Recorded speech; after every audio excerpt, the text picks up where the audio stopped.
عليهم ولا الضالين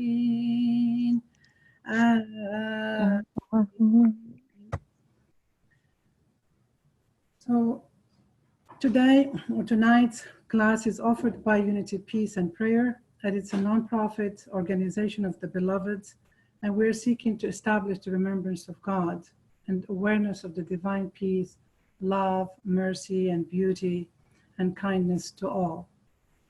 Together, we organized the Day of Unity last year at the Lincoln Memorial, and we hope to host all the Shadulik Sufi gatherings in 2020 with the intention of being a lighthouse or lighthouses of God's love. The 2020 Day of Unity, Peace and Prayer, inshallah, will include Sufi teachers, artists, and musicians. It gives me a great pleasure and honor to present or to introduce to you tonight our guest speaker, and that's Salih Kent. Salih is a longtime student of Sidi and is a very good friend of Sidi, Muhammad al-Jamal. For many years, when Sidi traveled to the United States to teach, Salih was by his side all the time, often reading from Sidi's books. Salih has worked tirelessly to preserve and share Sidi's teachings and to fulfill Sidi's vision of our spiritual community growing to 2 million beloveds. Salih's professional life has been diverse. He is a gifted photographer, a talented magician, and I can attest to that, and has been extraordinarily successful in business. This is just to name few talents of Salih. He is the author of 5 books, including Healing the Broken Heart. He is much loved throughout the Sufi community for his steadfast commitment to his own spiritual growth and supporting all of us as we walk the path. His passion is helping others learn how to help themselves. Salih carries a gentle graciousness and wisdom that help us all open the door to beloved seeking divine love and truth. He has been blessed by Allah with success in the outer world and to serve God with humility in so many ways. Tonight, my great brother Salih will share with us his unique perspective on his secret of the love of God, Sir al-Hubb al-Ilahi. Welcome, Salih, and thank you so much for being with us tonight. Thank you, beloved. Can you hear me okay? Yes, I can. Yes, my brother. Assalamu alaikum rahmatullahi wa barakatuh, everybody. Thank you for that soft and gentle introduction. Much appreciated. I'm teaching tonight. I'm going to be reading you Sirul Lab al-Ilahi, which is a teaching that Sidi had me read, I guess, almost in every community we ever went to, no matter how many times we'd been there. That and Tauba were 2 of the teachings I think that we read the most. And so I've spent a lot of time with this teaching, and I have a lot of comments that I've written in the margins of the books, and Sidi and I would sometimes discuss these in my home as I was sitting there before we were going to go somewhere to do the teaching. So a lot of what I want to share with you tonight are going to be words and comments that I picked up from Sidi, so that there'll be a lot more of Sidi in this than there will be of my personal comments. But I'd like to, ask Allah to open my heart and your hearts and to loosen my tongue so that you can find value in what I've come to share. Mm-hmm. And I'd like to just read a particular dua that I'm fond of, which is, "O Allah, give us light in our heart and light in our tongue and light in our hearing and light in our seeing and light in our feelings and light in every part of our bodies, light before us and light behind us. Give us, we beg you, light on our right hand and light on our left hand and light above us and light beneath us. O Lord, make light grow within us and give us light and illuminate us." And then the prophet's prayer is, "O Allah, grace us love of you and to love those who love you and to love whatever brings us closer to you. O Allah, make your love more precious to us and cool water to the thirsty. You know, when I first met Sidi and joined this path, I realized when I was going over some of the teachings that they were far beyond what my mind could really comprehend. And so right from the beginning, I was focused on trying to receive these teachings through my heart. And this being a path of love, I think I made the choice that was right for me. And, you know, as many of you know, when Sidi left the dunya, for all of us close to him, there was a shock and a lot of sadness and a feeling of tremendous loss. And so my life changed radically. I left Southern California, where I've been living close to Sidi and his sons, and I moved to Florida. And for a while, I kind of just disconnected from everything, because I'd been, I don't know, 25 or 30 years spending 6 months a year with Sidi and the Tarika. And it was such an honor and a gift in my life. But I needed to kind of reevaluate in my own personal walking where I was going to go and what I was going to do. Then one day I was traveling with my daughter Tara. I was bringing her back. She'd come to help me with something in Florida and gotten sick, and I was helping her back to her home in California, and Ibrahim Jaffe was on the plane. And when we got off the plane, we were, you know, walking, and I said, hey, you know, would you like me to give you a ride somewhere? So we had a brief communication, and he mentioned that he was thinking to purchase a home in Florida, and I was just in the process of selling my home in Tarpon Springs. And so I said to Ibrahim, well, listen, if you'd like to come and stay with me while you look around, you're more than welcome. I have a very big house. And so he actually took me up on that offer. A few weeks later, Jenna Guerra called me up and asked if he could stay there. And I said, absolutely. And actually, she and Salima came as well.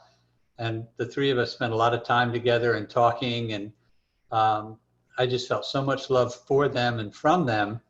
They kind of invited me to come back and, you know, be more part of the Tarika again. And I think the timing was right for me. And so I said yes, and, you know, Bismillah, here we are. But I want to give a real shout of thanks to Ibrahim and Salima, and especially Bianca, who's been just such a support system, and especially to all of you, because for 30 years, I've felt so much love and so much support and so much welcoming from all of you, that you have all done so much to help me expand my heart and to be able to give more and love more and seek more. And I just want you to know how grateful I am for that, and how meaningful it's been, not only to me, but to my family and all the people whose lives I've been able to touch with these teachings. So ever since I discovered Sufism, I thought of it as knowledge of God through the heart. And I was deeply affected by all the teachings that were based on opening the heart and allowing the experience of love to guide me. As I told you, my mind just couldn't stay up with a lot of the things. Sorry, one sec, while I just move something on my screen here. Yeah. So I wanted to take some time before I start reading to share some thoughts that I've had, and to share some research I did before this teaching, which I believe is going to help all of you to deepen your connection with this teaching. And I mentioned this as one that Sidi read often, and one that I did talk a lot about to him. I always thought that, you know, like if I was, that one day there would be one teaching or one idea or something would come to me that would just give me like an instant enlightenment or something, or a great revelation, until I realized that it was like each of the teachings in Music of the Soul and the other books that Sidi came out with, and the teachings that he gave us heart to heart when we were with him, they were all pieces of this puzzle. And so that each of these teachings is like a letter of a new alphabet that I needed to learn. And it was the culmination. It was how the teachings all intermeshed, and how there was layer upon layer of congruent information that allowed my nafs to trust a lot more.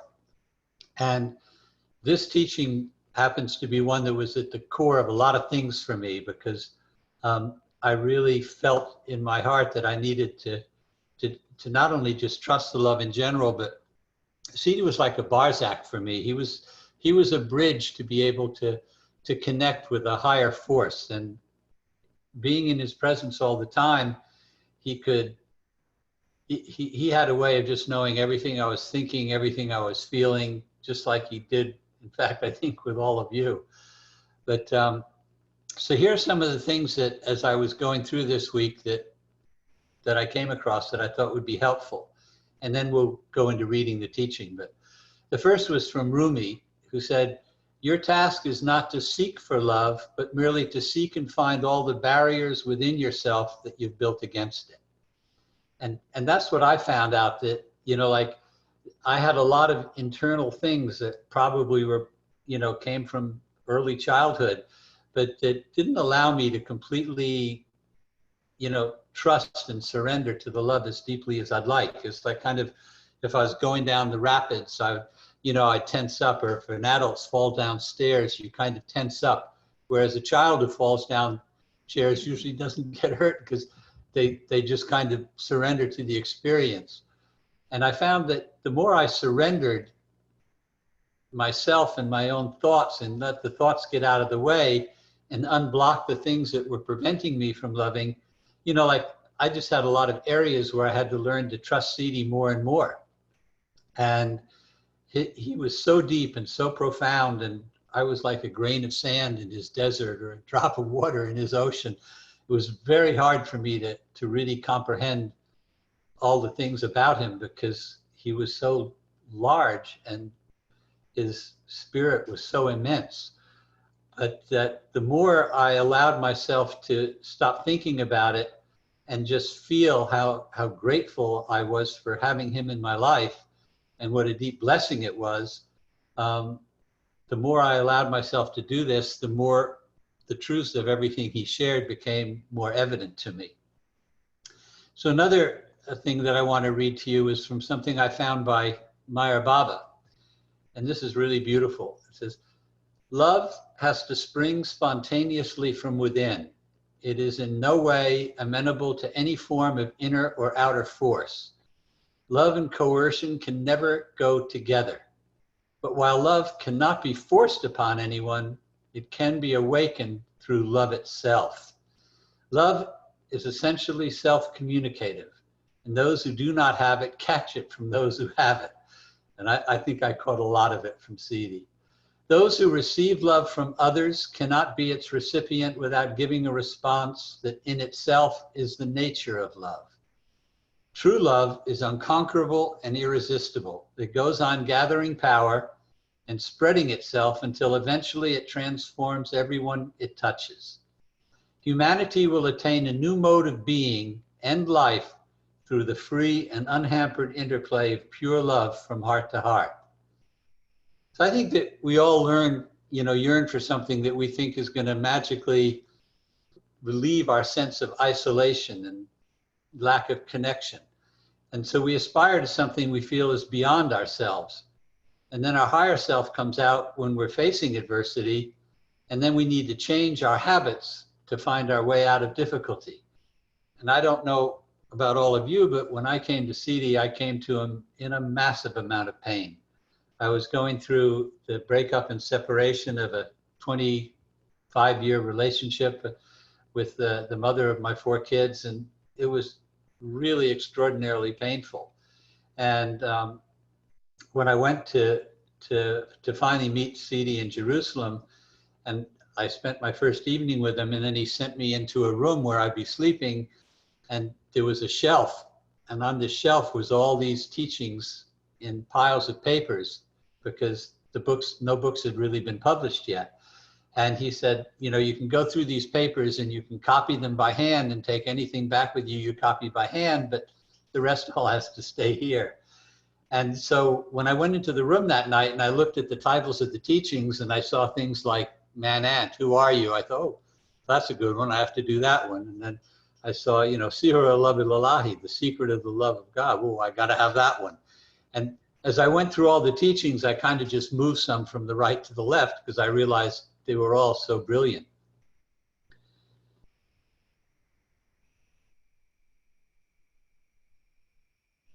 Beloveds, sometimes I need to like not talk in order to get, you know, a feeling. It's not easy because my love for all of you guys who seek to know Allah, and especially my love for Sidi and his family and my children, it's massive to me. It's massive to me, and it's painful, and I get disoriented from time to time. So astaghfirullah if I have some times of silence. But so Allah said, I was a hidden treasure that desired to be known. So I manifested all the creation to reveal the essence of the deep secret, knowing myself.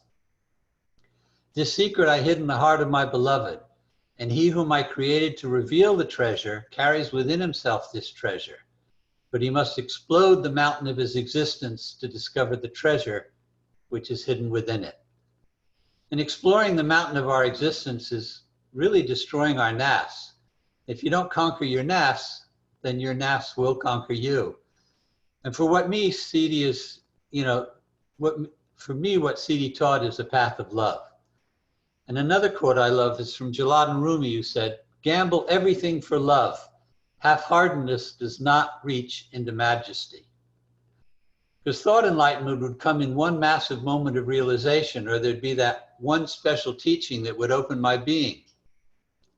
So I learned the teachings are each like a letter of the alphabet, and they're all accumulating in a way to understand the secrets that Sidi, came to share with us. And as he said, you can't eat the apple all in one bite. Allah enabled mankind by giving them all the attributes, such as hearing and seeing, a tongue to talk. He made the human form an image of his reality. And the human being is a mirror through which Allah sees himself. So know how holy you are and know what Allah wants from you. And all that Allah wants from you is that you know him. So from the Quran, I've only created mankind and the king of jinn to worship me and know me, it said. I do not want provision from them, nor do I require them to feed me. And from even Mashish, the understanding of the secret which had been put in him, the Prophet ﷺ, was made impossible for every other created being whose understanding is very small. Yet each one's inability to understand suffices him. So when I read that, I felt I'd never be able to grasp the deep secret through my mind. It was going to only be through my heart and opening my heart through the teachings and the practices. And this teaching is one of the ones that Sidi would have me read the most often, and it's also one that we discuss the most. So I'm going to start to share now a little bit of this teaching, Siru al-Lab il-Ilahi, which is the secret of the love of God, on page 173 in the version of the book that I have. So here we go. Bismillah ar-Rahman ar-Rahim. In the name of Allah, the merciful and the compassionate, that which one yearns for, he loves. And this yearning makes him great. By transforming the depth of poverty in the yearning of his slave, his need and his longing to give him everything, what his heart truly desires. This yearning, himma, is oil in the fire of God's passion, which makes this fire in the heart of the lover grow very hot and strong and bright. And so sparks fly as the lover turns to the right and to the left, cooking in the fire of love and becoming more and more tender and ready to be consumed.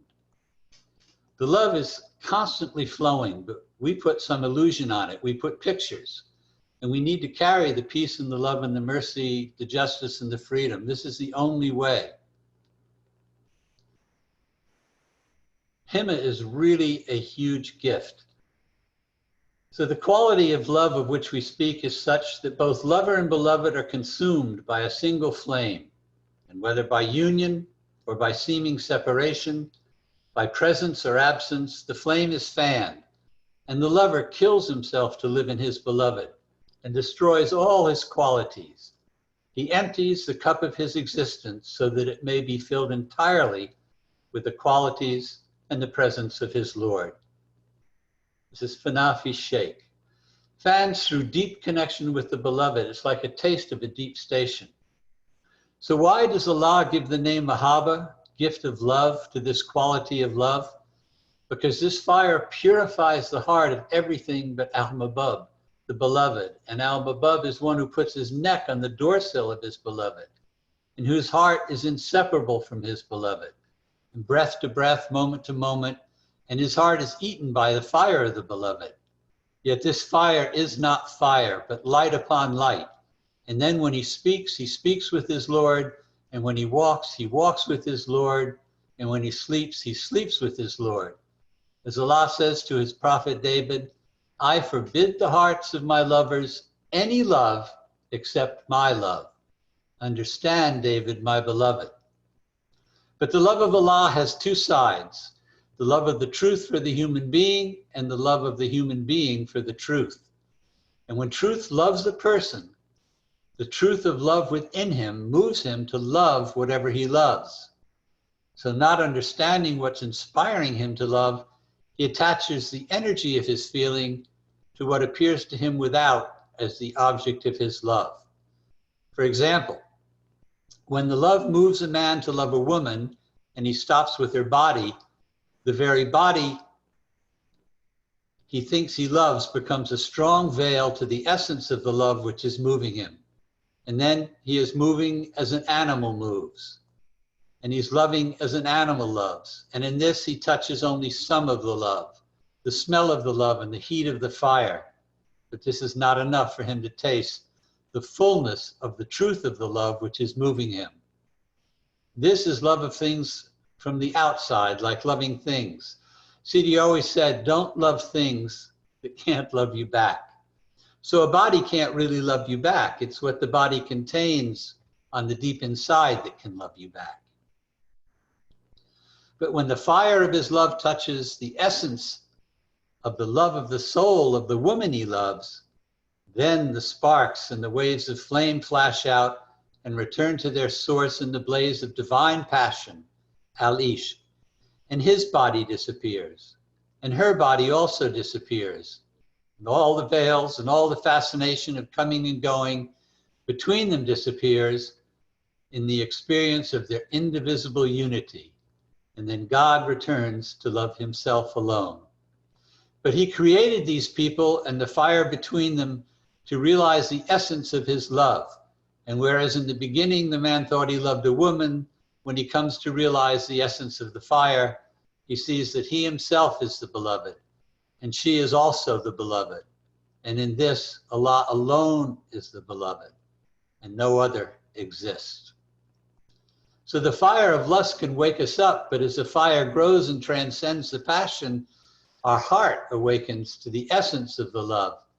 And it is in this inner that we start to experience this indelible unity. Khalil Gibran said that when you love, you should not say, God is in my heart, but rather, I am in the heart of God. And think not that you can direct the course of love, for love, if it finds you worthy, directs your course. See, he says, when the man thinks he loves the body of the woman, the body is a veil to his true love. And then the body of his entire existence is a veil, like a mountain in which the treasure is concealed. And Allah created this mountain of his water and clay exactly in order that he could bury his treasure within it. So this is the first side of the love, in which Allah breathes all the creation into existence. And the second part of the love is the return in which the creature breathes his existence back into his Lord. Do not stop only with the physical love. Use the beauty of this to take you to the heart of the love.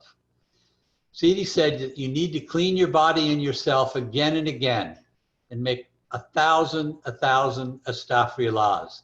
Do not give any chance to listen to bad thoughts. Allah created you and perfected your creation, so use all of you for good. But how to explode the mountain of your entire being? Plant the flaming seed of your yearning in your own earth. When the man loves a woman, it's to know her as himself and to love her and to enter her as himself, as Adam entered Eve, who was of his own substance and truth, and to penetrate her body as a veil and touch the essence within her, within himself. When you use the fire of your passion to open yourself and to know yourself, and then to know the treasure which is hidden within you, then the fire of your yearning explodes in the depth of your own substance, creating an opening within, a space within, and a space that can be opened in many ways, a space that not only allows love to come to you, but also from you and to you. D.H. Lawrence wrote a poem that I really loved. It says, "Searching for love. Those that go searching for love only make manifest their own lovelessness. Only the loving find love, and they never have to seek for it." And when Allah speaks in the Quran, he speaks to the human being because he said he created you from a single soul. Understand that the human self is a metaphor, and that the reality of our essence is a divine, magnificent essence.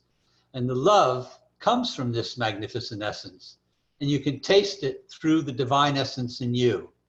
And the opening can be created in multiple ways because of Allah's unending and limitless generosity. God is very rich. It is us that needs Allah. But your surrender must be complete.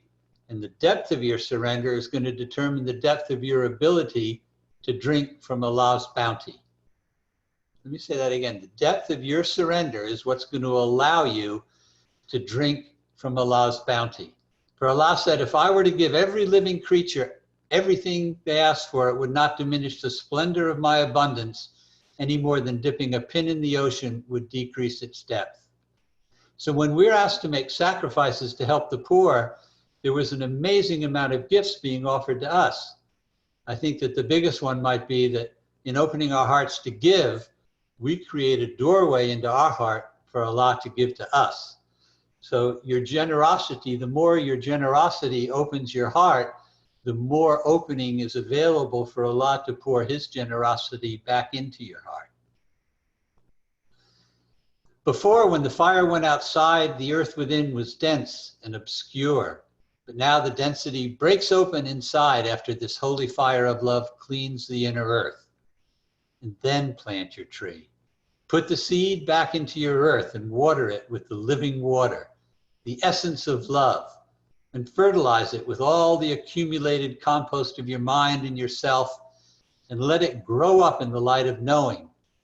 Keep the breath of dhikr moving around so that the garden of the soul does not stagnate, and that the tree always has space to grow in. And when the tree is grown, keep this tree inside you, and then sit under it. Take a branch in your hand, and take from the branch the fruit of the milk of the essence of the love. And by eating this, you begin to live. And in so giving birth to yourself, you unearth the holy treasure which he created you to bear. Then when you look into the treasure with the eye of your soul, you see one who sees you looking into the essence of the jewel. Allah sees you as you see him. And so look again. There is no you, only he. And it is he who sees himself in the mirror of your soul as it remembers itself in the treasure of his essence. And then, in truth, you live in the garden of love. And the breath of love has two dimensions.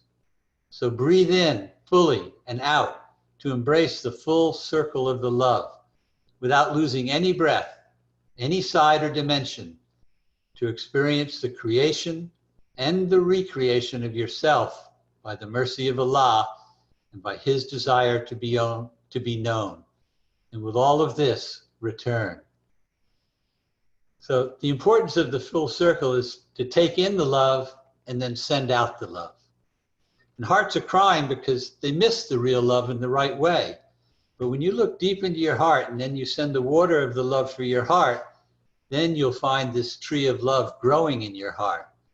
But you want to care about this holy tree. You do not want to stop giving it the holy water. You want to take care of the roots. You want to keep going with the teachings. You want to keep up with your practices. You want to keep doing everything you possibly can to connect and open your heart more and more. So know, my beloved, that the love is eternal between Allah and his creation. The electric circuitry of his love flows through everything. And if not for this, nothing would move that moves, and nothing would live that lives. Because love is eternal. In couples, the love is never gone. It just gets blocked or transformed. Because every planet in its orbit, every cell in its course is a witness to the love of Allah and a sign of his wisdom. So keep this love inside you and live with it all the time. Because the moment you lose it, you lose yourself and you lose him. This is your message from your beloved Allah. If you know who speaks with you, I am the love, I am the wine, and drink this wine to know me well. So you want to keep this love inside of you. You want to live with it all the time. This is important because this keeps the spark of the love lit.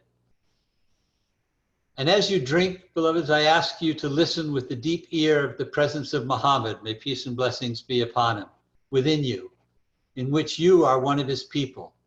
So be with me in all your senses and prepare to receive wisdom from within your heart, which is bound to his heart, having been annihilated in the overwhelming love of your essence. The language of speaking is inadequate to reveal this teaching. And also the language of the body and the heart and the soul are not high enough.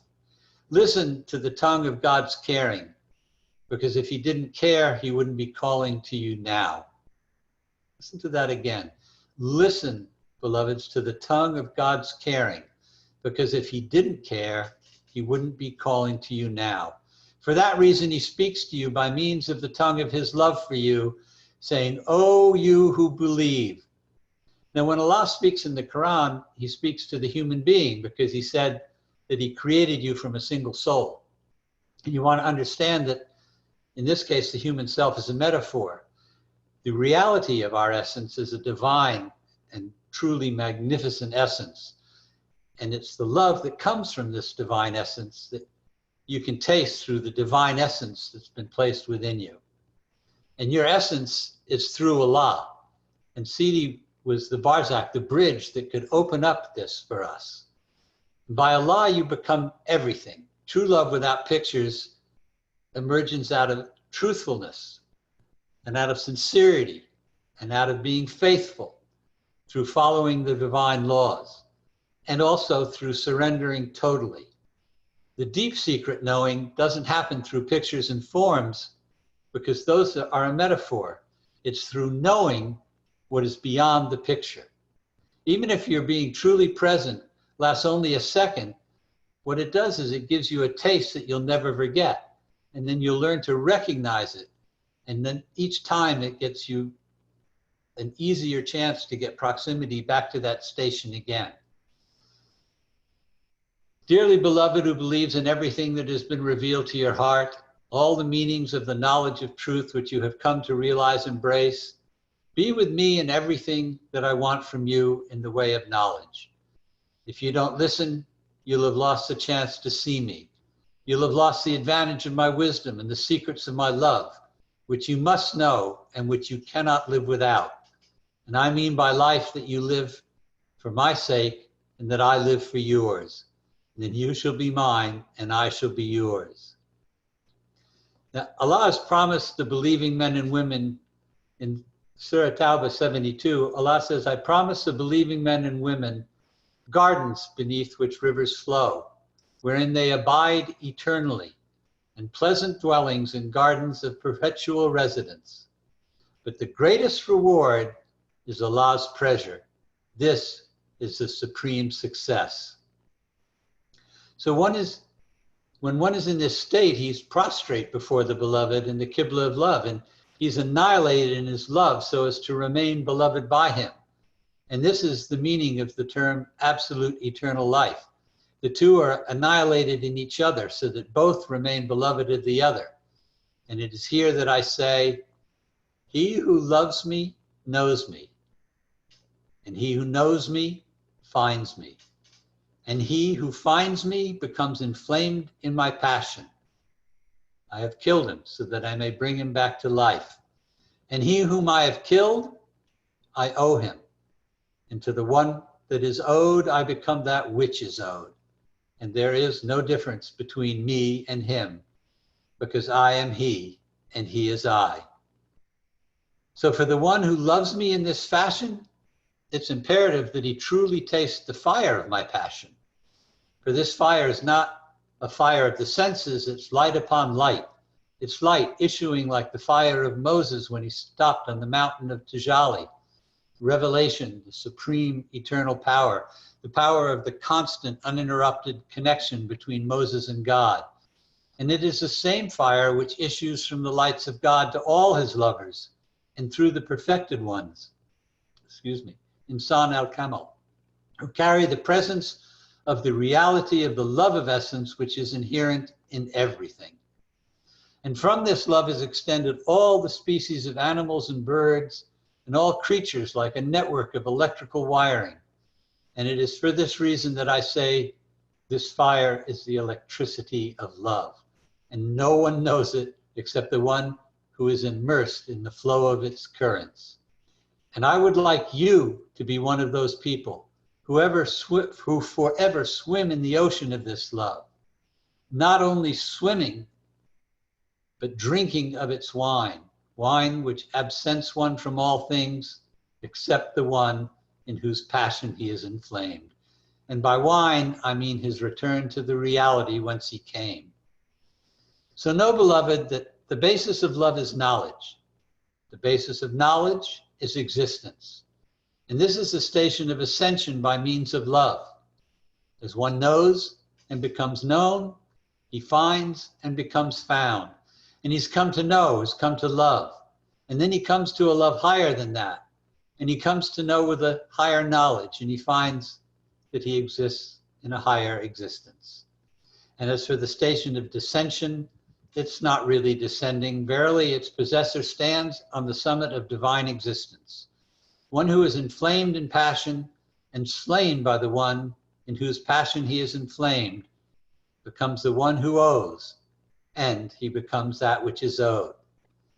So don't think this is a man or she's a woman. Take this out, and then you see only Allah. And this is the true reality. That leads to the ocean of the unity. And this is to taste the beginning of Fana, to begin the true holy wedding. And when I first was going with this teaching, I had a little bit of challenges with ascension and descension. So I hope that the following might help. 4,000 years after the creation of the light of Muhammad, Allah created the heavenly throne from the light of the eye of Muhammad. And he created the rest of creation from the heavenly throne. Then he sent the souls to descend to the lower levels of creation, to the realms of the material world, to the realm of matter and bodies. And then we made him descend to the lowest of the low.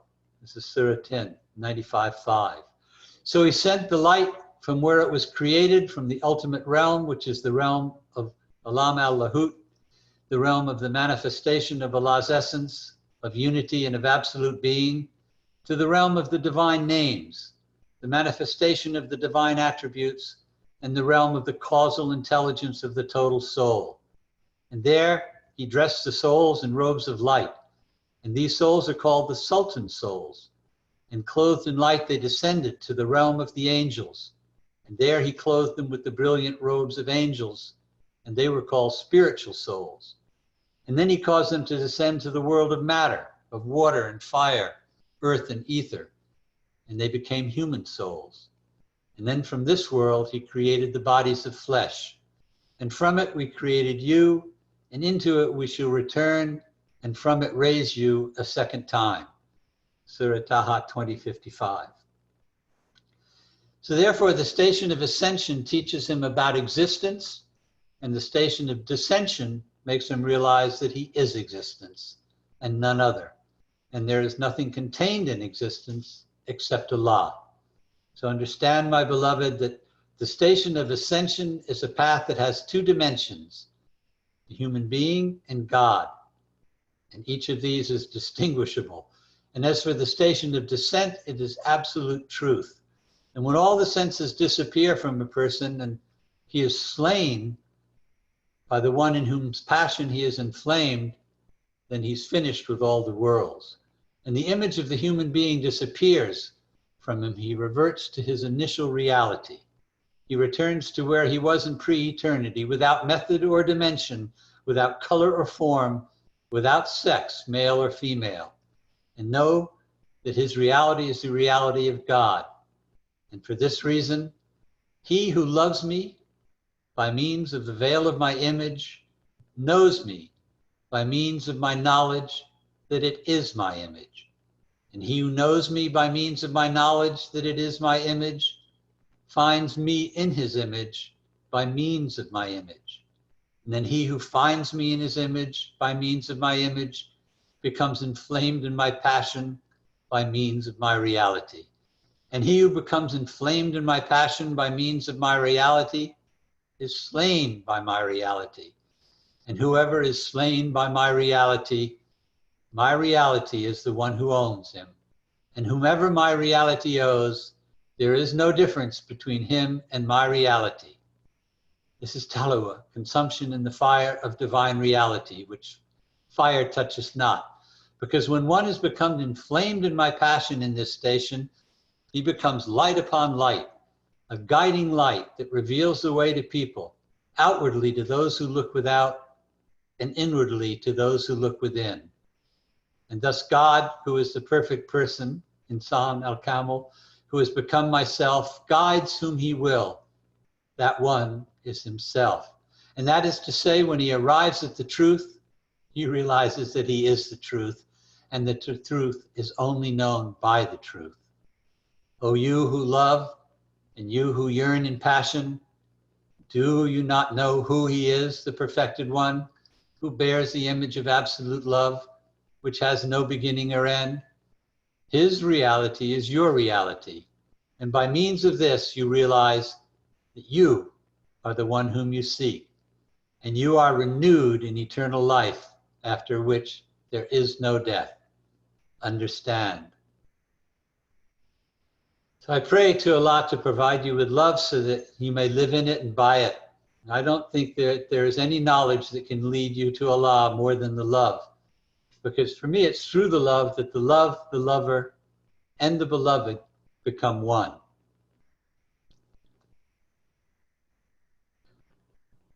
We came to this world and we were created to be in continuous love.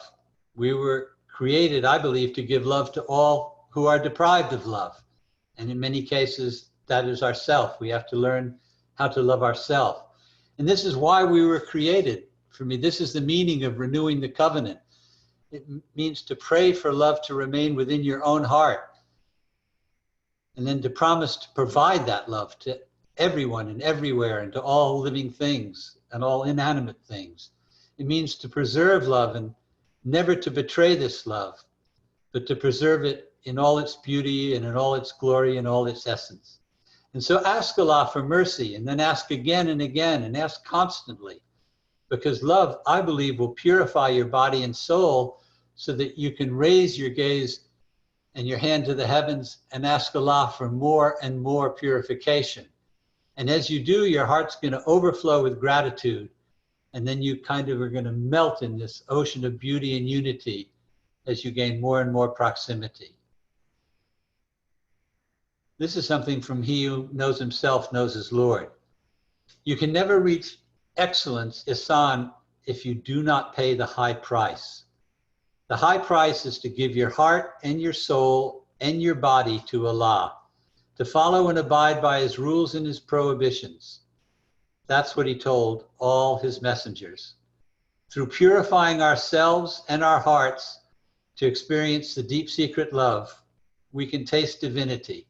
Then your heart becomes divine, then your sight becomes divine, and you come into continuous grace and joy, which I believe is eternal joy. So that's most of what I prepared for you all, and I hope that it's given you some insight and some help and some meaning. And I want to open it now for some questions, and I hope that this has given you some understanding of what I got from this teaching, because I would have to say that this teaching is one of the ones that I love the most, and I really enjoyed reading it the most, and I just really connected, I felt, with Sidi's deep heart with this teaching. And eventually I started to taste that through all the teachings, but I think this teaching was a teaching that opened it up a lot for me. And so my suggestion would be to go back and write that teaching at least a half a dozen times, The Secret of the Love of God. I've written it probably a dozen times, and I don't know how many times I've read it with Sidi by my side.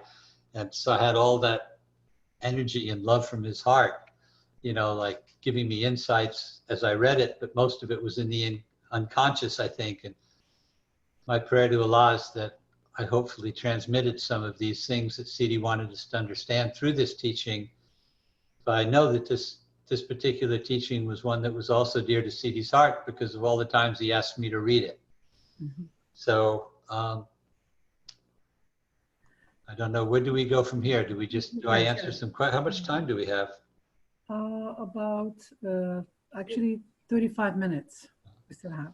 But it's really meant a lot to me. I have really enjoyed the last 10 days of my life as I kind of researched this. And what I did is I went through all of the amazing books that Wadud and his team put together of Sidi's teachings. Yeah. And I tried to take as much comments that Sidi would make while I was reading, and all the things from the margins that I would write down as he was reading and stuff.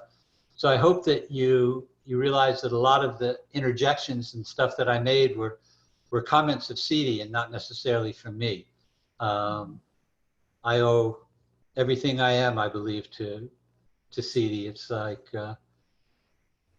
my love for him is overwhelming, and my love for having been blessed to serve all of you for so long and bring these teachings, you know, in front of people.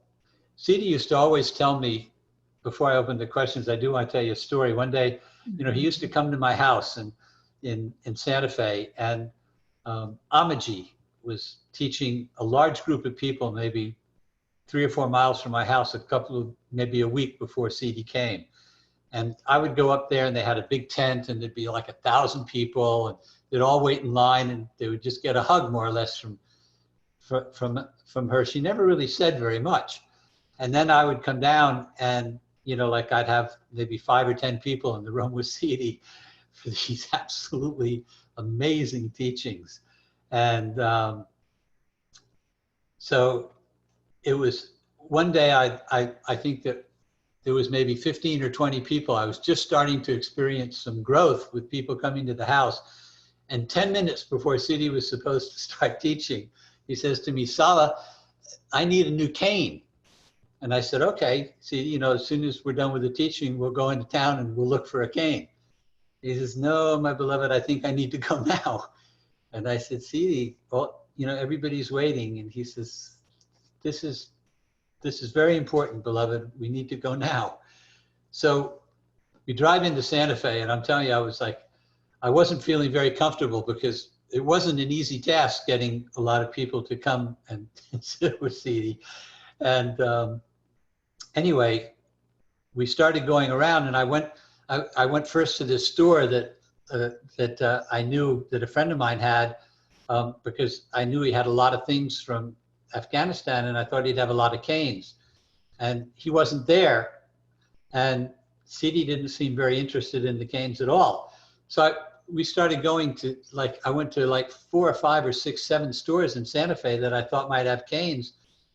And internally, I was just so conflicted. I was so nervous about everybody waiting at my home. And this was before we had cell phones and stuff. I couldn't call up, tell anybody what was happening. So anyway, after about 7 stores, I said, "See, I don't know any more places that carry these canes." And he says, "My beloved, I'm not looking for a cane. I'm looking for a person." And I couldn't, I said, "Wow, I don't know why he didn't tell me that in the beginning," but I said, but the moment he said that, then I had a feeling that the person that he wanted me to bring him to was the person that owned that first store that I took him to. And this person lived I lived out in the country, and this person lived a little bit further out in the country. So it was going to be another 30 minutes, you know, to get to this guy's house. And I really was sweating bullets. I was very, very uncomfortable. wondering, how many people would be still waiting for him when I got back to the house, because a lot of the people hadn't met him yet. So anyway, we get to this house, and I knew this man, and his son went to school with one of my sons, and I knew him really well. And so we walked in, and we sat down at a table, and Sidi immediately started lecturing this guy. And he said, you bring a lot of people to your store, and you make a lot of promises to them that you don't keep, and this is not right. I didn't know where to hide. I was so embarrassed. I mean, it was really, really an uncomfortable feeling for me.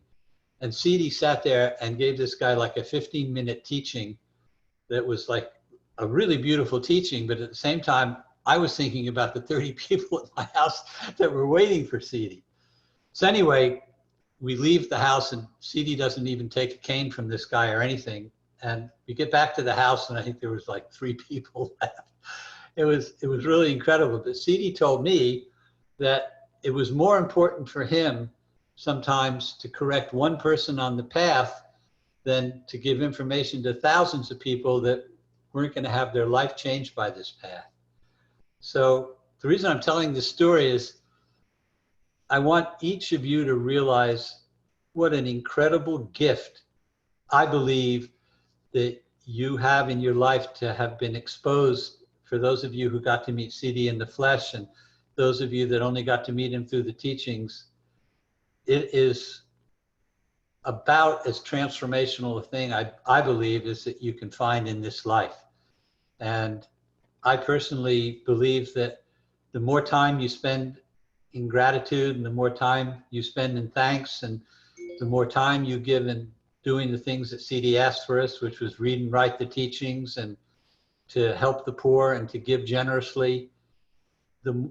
When you open your heart to give to the poor, I believe what this does is it opens your heart for Allah to give to you. And it took me quite a long time to understand this.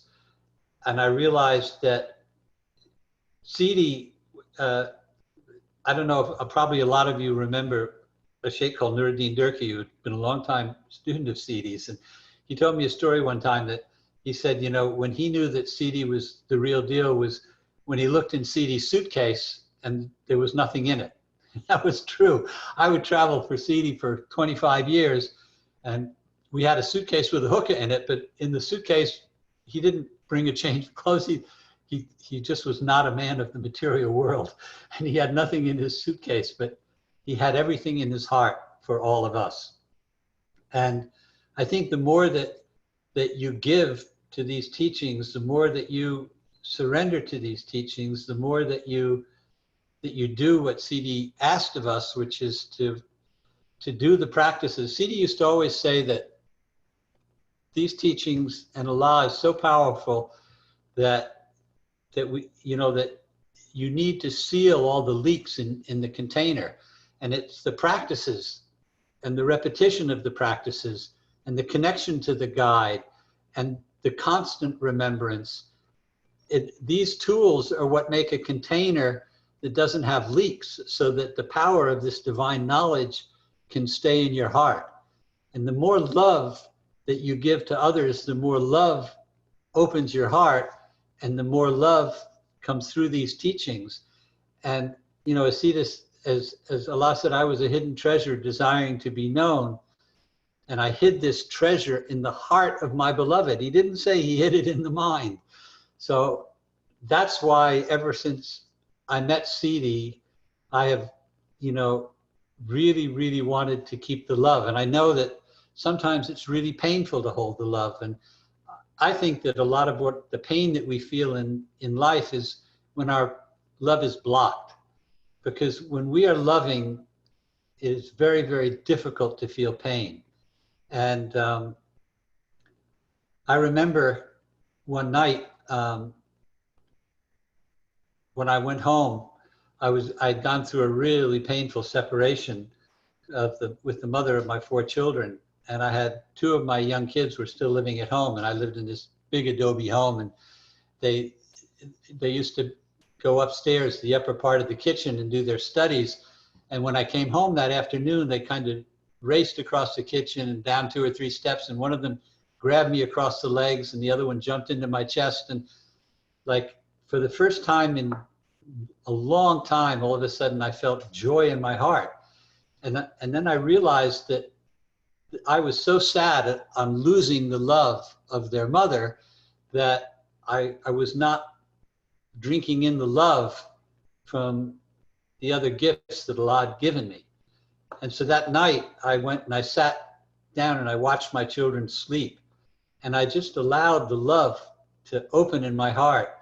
And I realized, you know, one day Sidi, we were into teaching and Sidi pointed to, I asked Sidi, I said, what was my question to him?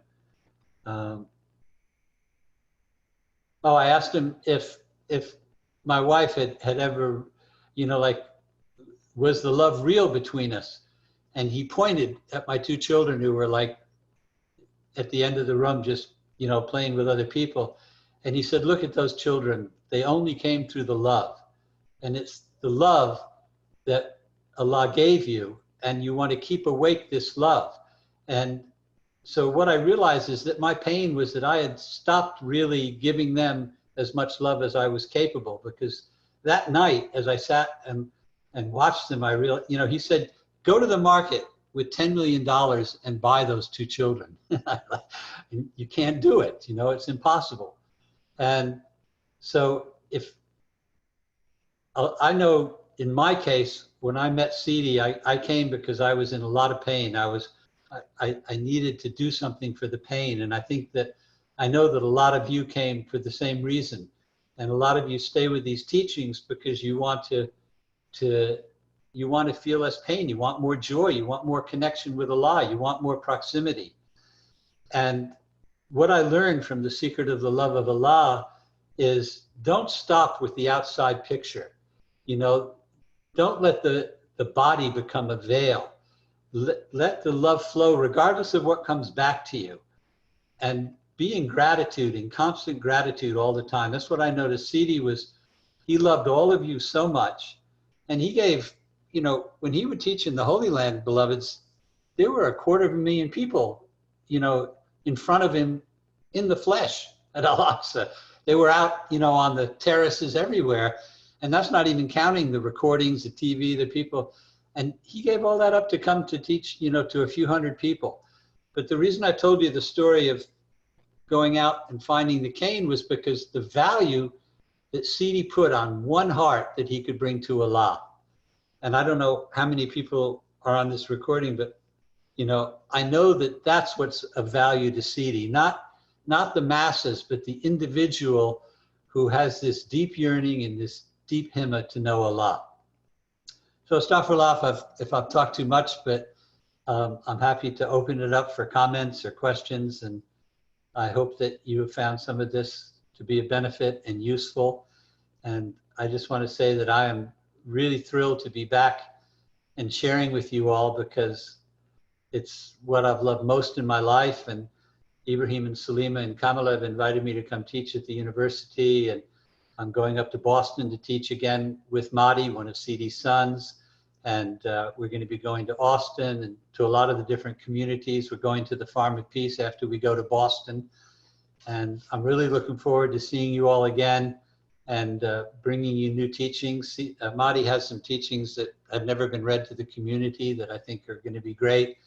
And so I really look forward to seeing you all. And I really thank you for being part of this community, being part of my life.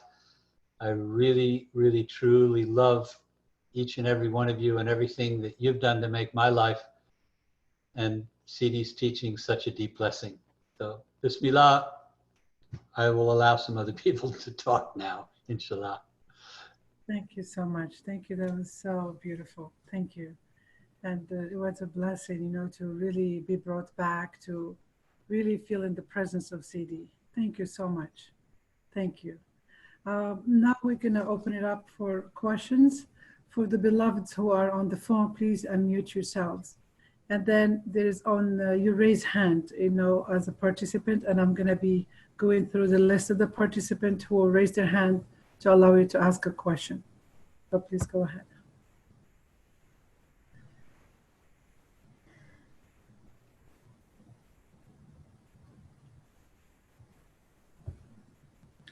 So any questions?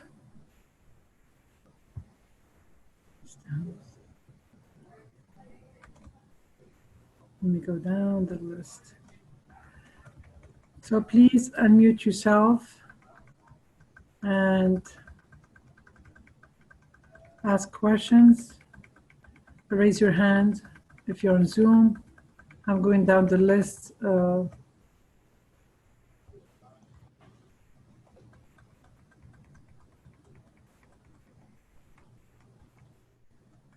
that was easy so far. Yes, perfect. I know. I think we're all taking it in, and it's so deep, you know? It's so deep. And it's just feeling the presence of Sidi and the love that he gave us all. It was so beautiful. He loved, you know, honestly, when I would be in Jerusalem, Sidi never stopped talking about the beloveds here. Everywhere he went, it was his greatest joy. He loved everybody here so much. And when he was here, he would come into my office. He came every day to my office, and I swear, as soon as he was here, he said, "I'm going back to Jerusalem. I really miss my beloveds in Jerusalem." He'd drive me crazy. But, you know, it's like he really, really, I mean, think about this, 6 months of 250,000 people every Friday. That's 1 million people every month. I mean, that's a lot of people that he gave up having connections with to come here and to teach to us. So it was one of God's great gifts, and I just hope that you know, the best way to thank Sidi is to keep these teachings alive in you, and to keep these teachings alive and introduce them to other people. And you know, what's really beautiful is when you go from community to community and you see people having children, you know, people who have met their beloved through this path, and then they've had children that have grown up in this path. It's really, really amazing. Yeah. I think my brother Salih, there's a person that had a question. Somebody with the name of me. Could you please go ahead and unmute yourself and ask the question, please? I need to mute myself, you say? No, the person who wants to ask the question, and I think he was just saying it's a me. I'm not.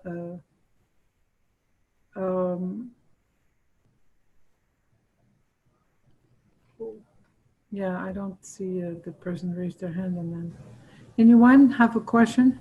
Please raise your hand. Or a comment or anything they'd like to share. Comments and just please go ahead.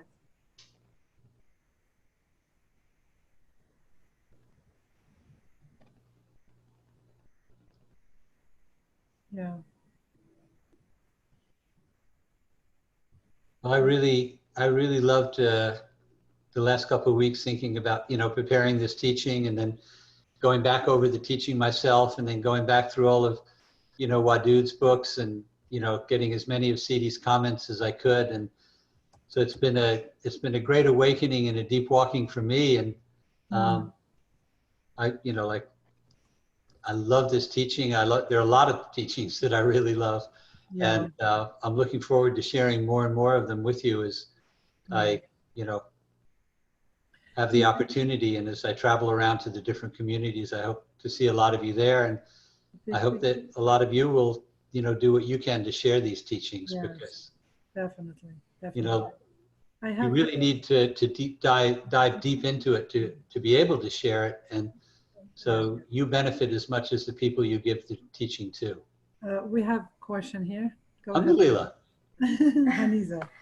Brother Salih, thank you very much for your clarity and the things that you speak about. I mean, I'm still digesting it, but I think you bring a lot of concreteness as well. So I'm hoping that as I think more about these ideas, I hope that some of it will gel in my mind. But I'm just struck by one of your statements about, I'm not sure if a statement that you were conveying of what Sidi has taught you, but the statement as I wrote down in my notes, that don't love things that can't love you back.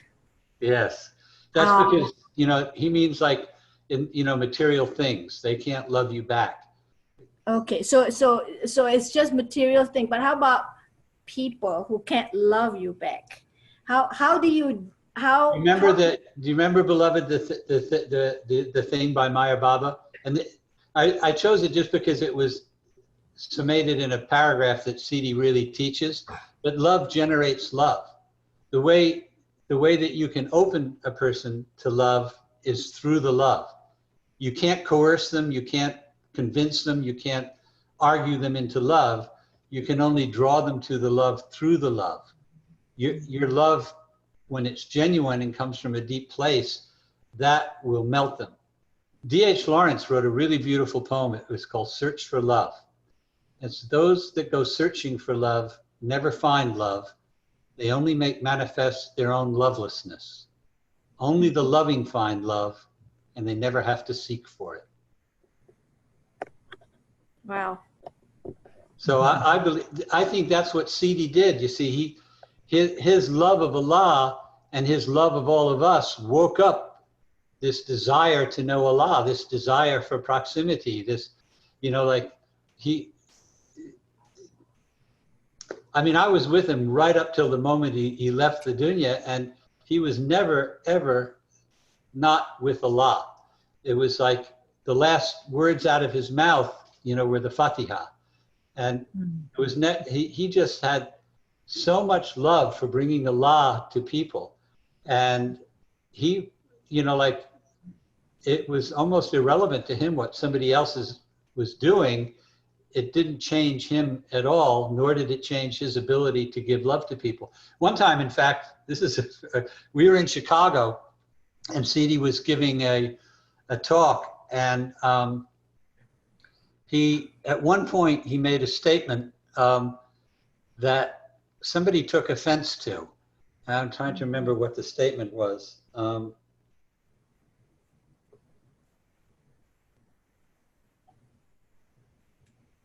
Anyway, it was kind of a Sufi concept that this other rather rigid sheikh took offense to, and so like it started a whole lot of movement in the room.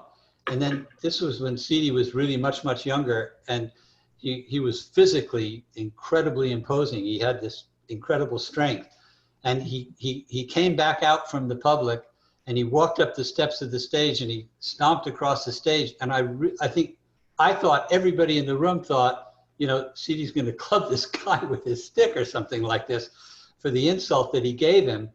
And Sidi walked up to him, stood in front of him, and then just put his arms around him and gave him a hug. And the whole room just, Allah, it was amazing. So that's how Sidi met an insult, with love. He met everything with love. And that's why I chose his teaching, because I think it was through love that I grasped the deepest things of these different teachings. And my love for Sidi overwhelmed me many times. I mean, it was like I lost even the sense of who I was. I have no regrets about it. I've never been able to surrender and trust somebody so much as I did Sidi. And believe me, he could push my buttons like nobody could push my buttons. And we had our arguments. I mean, and he'd say sometimes, Sidi, would say, "What, Salih, are you trying to change me?" I'd say, "Well, not really, Sidi. I'm just trying to change sometimes the way that you upset me." But he was like, he was relentless in pushing me to get rid of all my stuff. Well, we all have to kind of start, learn how to purge the material things and focus on the more important substance that makes our life worth living. And yes, I agree with you. And impactful. If you don't mind, I have another thing that I'd like you to clarify for me. You talk about surrender, and I think I hear a lot also from Sister Rashida. She always talks about surrendering to Allah.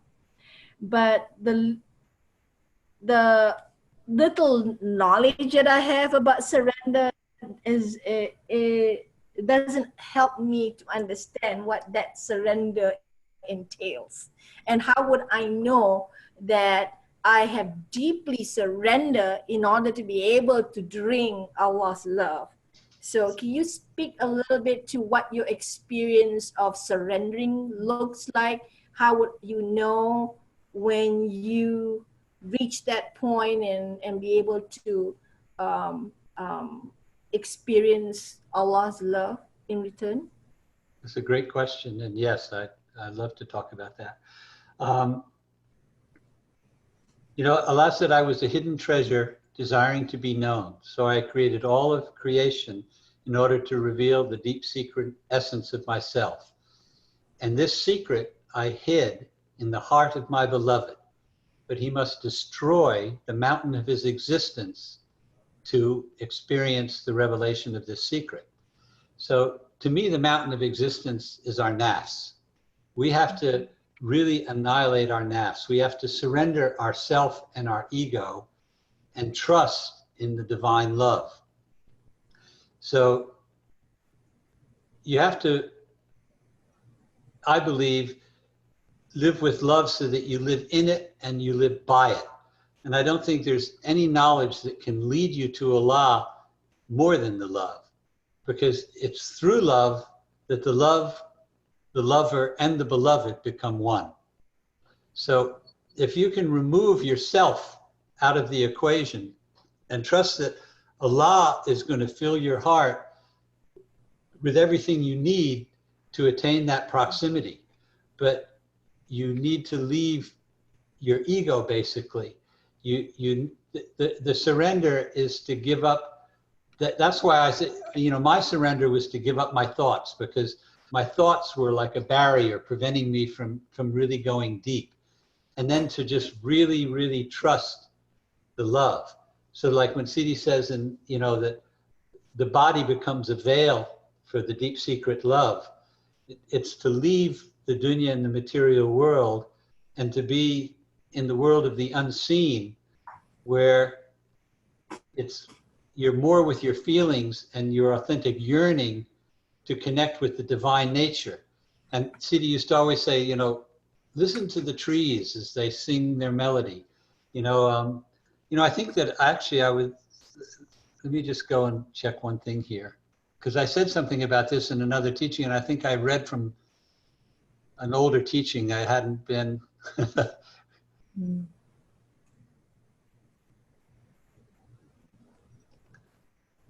Did I read this from Kahil Gibran? Love has no other desire but to fulfill itself. If you love and must needs have desires, let these be your desires: to melt and be like a running brook that sings its melody to the night, to know the pain of too much tenderness, to be wounded by your own understanding of love, and to bleed willingly and joyfully, to wake at dawn with a winged heart and to give thanks for another day of loving, to rest at the noon hour and meditate love's ecstasy, to return home at eventide with gratitude, and then to sleep with a prayer for the beloved in your heart and a song of praise upon your lips. Did I read that before? No. No, you did not. So that's what, you know, that thing that I said, that, you know, love has to spring spontaneously from within, and it's not amenable to any form of inner or outer force. You can't coerce love out of somebody. The way you can get somebody to love you is through love. And, you know, I think that a lot of us, you know, like with children, for instance, which are maybe less threatening, our own children are sometimes less threatening to us than our beloved. You know, we don't always love everything that our child does, but we love the child.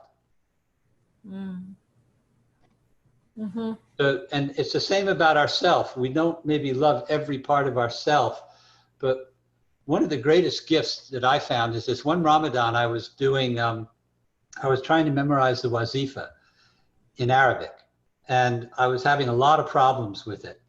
And then I decided to memorize it in English. And I realized that I was learning a lot of things in Arabic that even when I was praying the Fatiha, I'd learned the Arabic, but I'd forgotten really what the deep meaning was.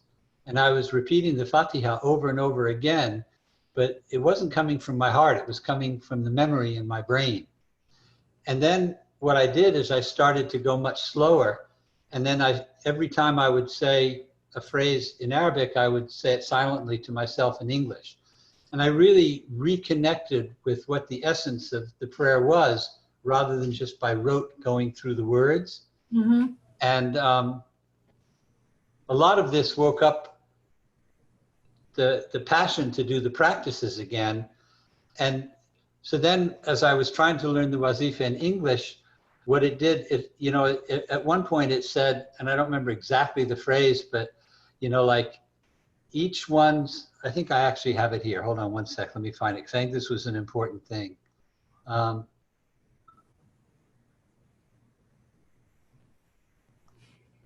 Maybe take me a second to find this.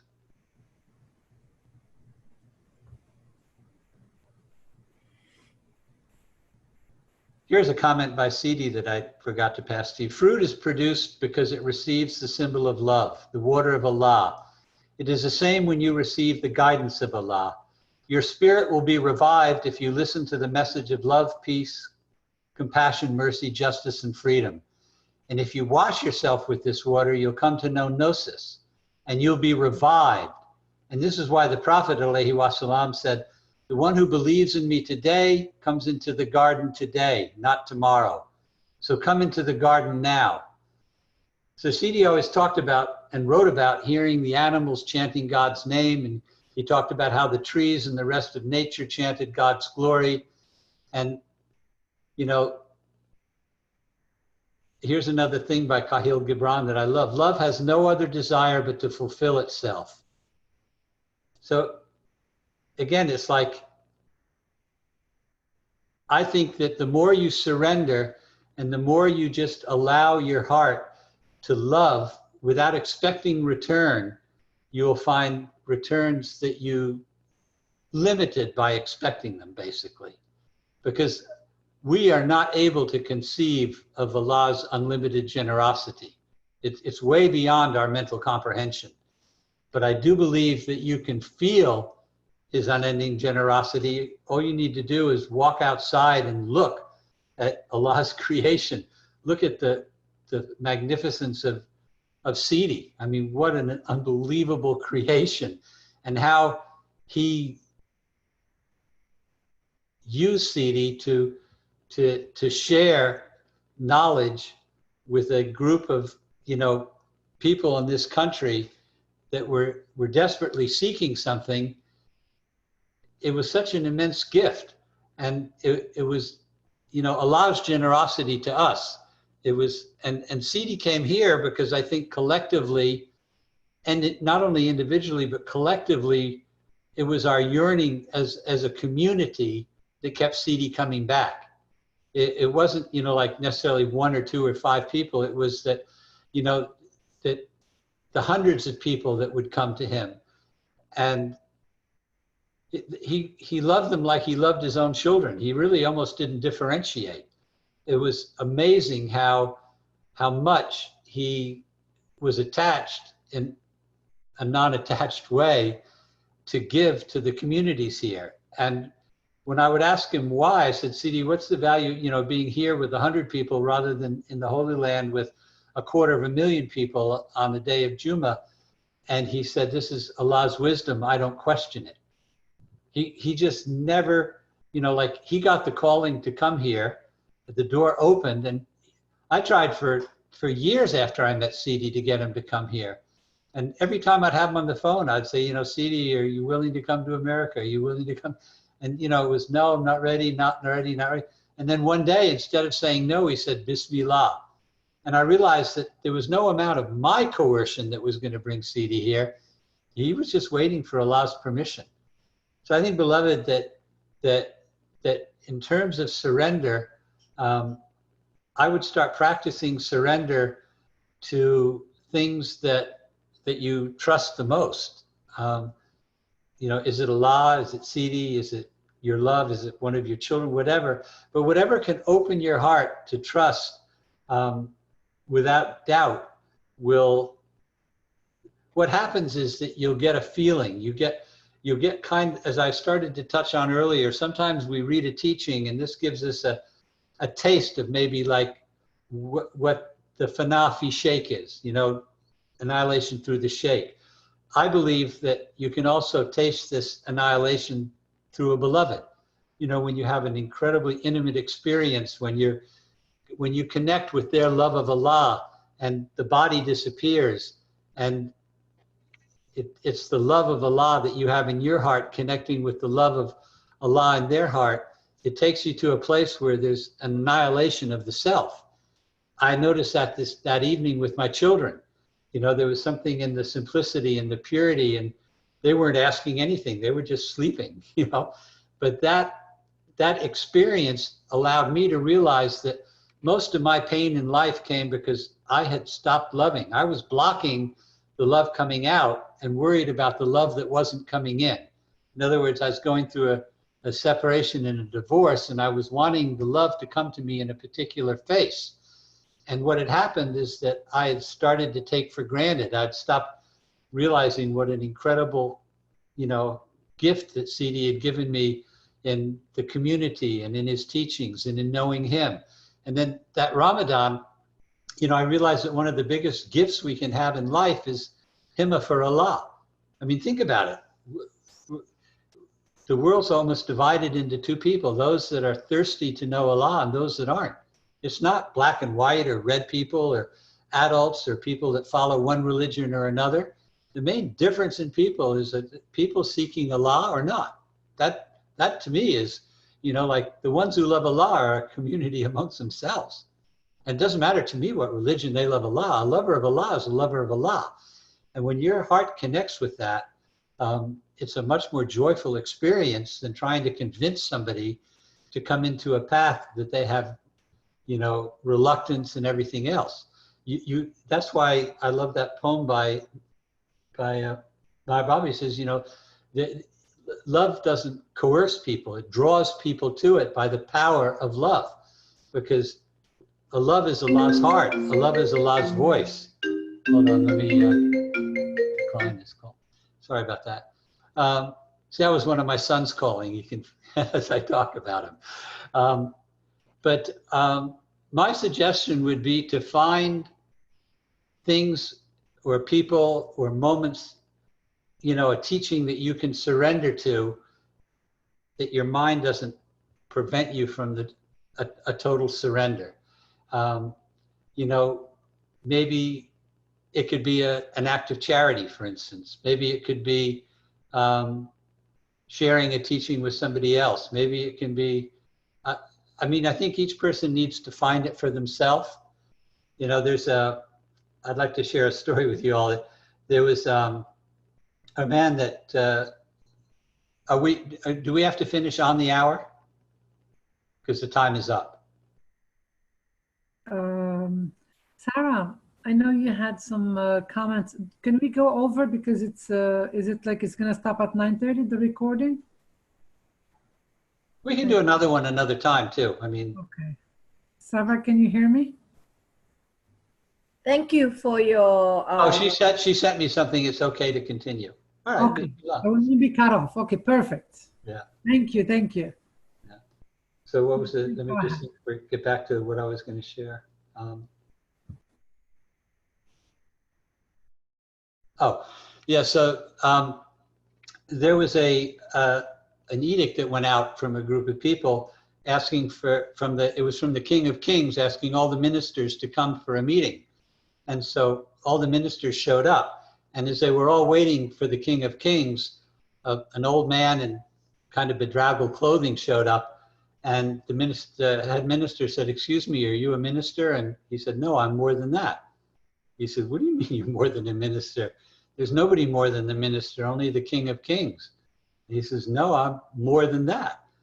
He says, "More than the King of Kings? That's impossible. There's nothing more than the King of Kings, only Allah." And he says, "No, I'm more than that." I go, "More than Allah? There's nothing more than Allah." He says, "Yes, that nothing, that's me."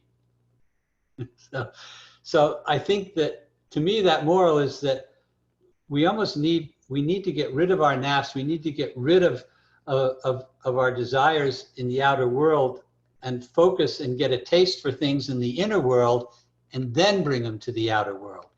because, you know, you can, what was the saying? Don't love what the material world, don't love the material world, love what the material world can do for you in bringing these teachings to people. In other words, there are innumerable gifts in everything that come from Allah.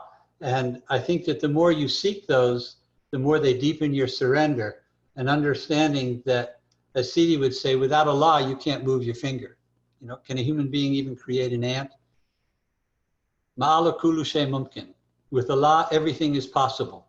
But without Allah, no. It's all an illusion without Allah. So I think that the surrender, what's beautiful about it is that it can be constant, and you can make it your prayer. You know that you know, you just don't allow your nafs to control your life, but you follow the divine laws, find out where you're deviating from the laws. You know, the light of Allah is so strong, only the prophets can contain this light. And that's why Sidi has us do these practices. It's to you know, like if you have a watering can and you start watering around, if there's a little hole in the bottom, all the water seeps out. And what happens is that when you follow the divine practices and when you do your daily prayers, when you practice remembrance, when you do the teachings, when you write the teachings, when you make the teachings part of your life, you seal off all these little leaks so that then when the divine knowledge comes to you, it just doesn't go through you. You can actually contain the beauty and the magnitude of all it, you know, all that it contains. And I know, for instance, that, you know, and I'm thankful for the small portion of Sidi's knowledge that I was able to absorb, but I know that next to the gigantic awesomeness of his spirit, it was almost inconsequential in many ways. But instead of worrying about what I didn't have, I just stayed grateful for what I did have. And I think that the more you thank Allah, the more Allah is going to give to you. And there's no reason for Allah to give you more understanding if you're not grateful for the understanding you have already. And one of the ways to be grateful for this understanding that I learned from Sidi is by giving to the poor. Whether you give financially, whether you give a smile to somebody in pain, whether you give a help to somebody crossing the street, whatever charity you can constantly give, it's this giving that opens your heart that then Allah has a way to give to you. But if, you know, like if you have your hand closed with $20 in it, if Allah wants to give you 100, you got to open your hand to take it.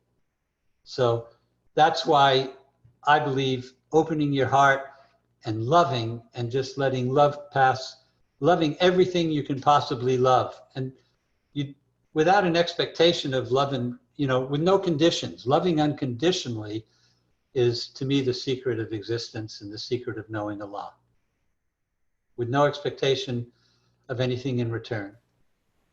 Thank you. Thank you for taking the time to illuminate that. Thank you so much. My sister Sarah Madonna, could you please read the comments, if you don't mind? There are so many beautiful comments that's been shared on the chat. Sure, beloved. I'd be happy to. Thank you. Alhamdulillah. Okay, thank you. Bismillah ar-Rahman ar-Rahim. So from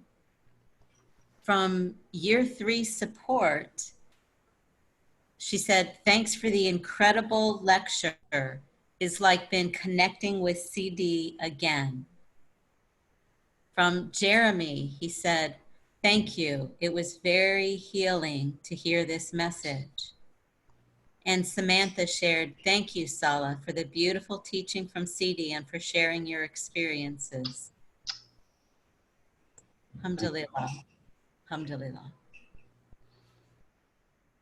So in closing, I pray to Allah to provide you with love so that you may live in it and by it, because I don't think there's any knowledge that can lead you to Allah more than the love. It's through love that the love, the lover, and the beloved come one. We came to this world and we were created to be in continuous love. We were created to give love to all those who are deprived of love.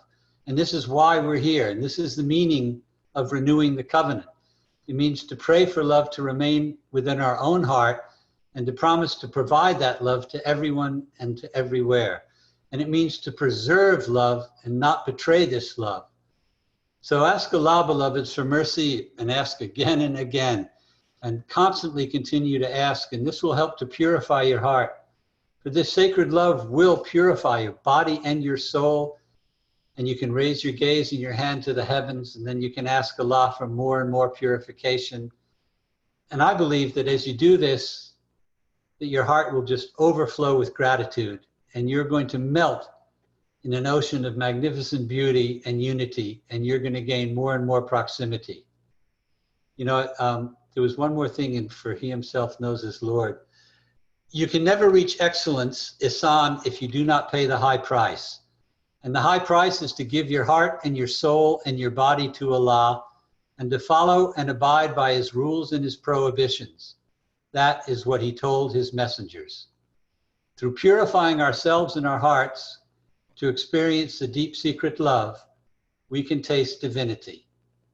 Then your heart becomes divine, your sight becomes divine, your hearing becomes divine. Actually, what happens, I believe, is that you come into continuous grace and joy. And this joy is an eternal joy that doesn't die with the body, but lives on as we merge into the unity with our beloved Allah. So feel free to contact me. You can email me at salih@shadleycenter.org or tony@tonykent.com. You can call me